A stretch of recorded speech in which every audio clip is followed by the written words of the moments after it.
Men, you're liars. I have the biggest dick in the world. See, you lie.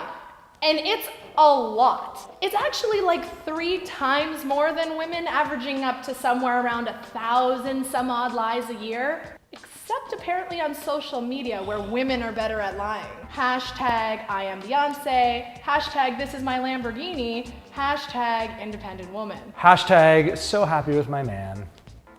Anyway, sometimes it seems like the reasons men lie are literally innumerable, but let's boil it down to a few of the obvious ones. Insecurity. Men will lie to you about their age, their job, their car, their income, their penis size, anything to appear like a more viable mate for your sexual pleasure.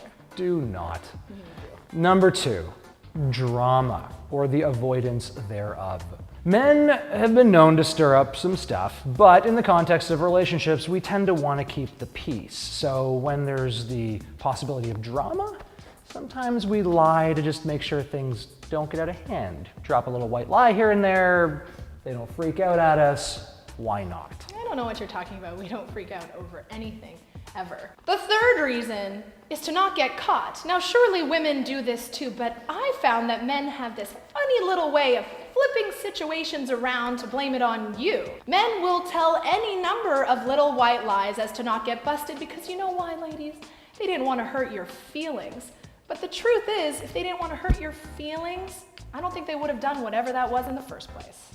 It comes down to the mommy factor. Men don't want to be scolded like a naughty little boy by their wife or girlfriend. So I'm not a consistent liar. This like 1,000 lies a year thing seems pretty crazy. I'm an epic liar. So when I lie, it's like an amazing lie. Like I have a backstory, I've pulled in people to corroborate, I've done research on the internet. It's a great story and it's a lie to make sure that it never slips up. And it's a lie that I obviously have to tell, or at least I think I do. So I make sure it's a good one. This sort of constant lying to avoid the nagging, I have the opposite approach, because what I'd prefer to do when I'm meeting somebody is to tell them everything. I want them to know all this stuff so that I can actually find out if they are crazy. And if they start wigging out and flipping out at all these things that actually happen, then isn't that a great way to find out that you shouldn't be with that person? This is totally disconcerting to me. I wonder if someone threw all the honesty at me and I would just be wigging out inside and trying not to have a freak out, but I probably would freak out and then you'd dump me. Yeah, well, I mean, you already freaked out about the biggest dick in the world thing, and that was true. That was true.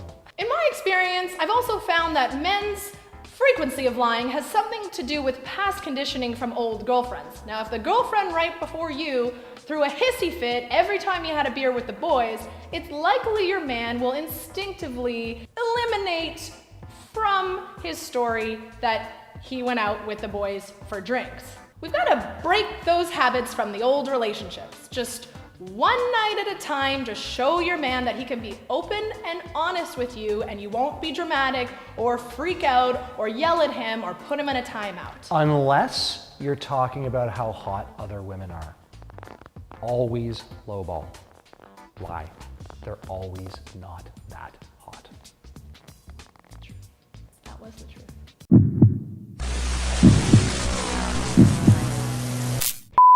Hashtag having brunch in France and you're just at a French buffet. I don't know what you're talking about. You didn't hashtag the brunch, it threw me off. Okay. It's better to just tell your man, no, I was gonna be inappropriate.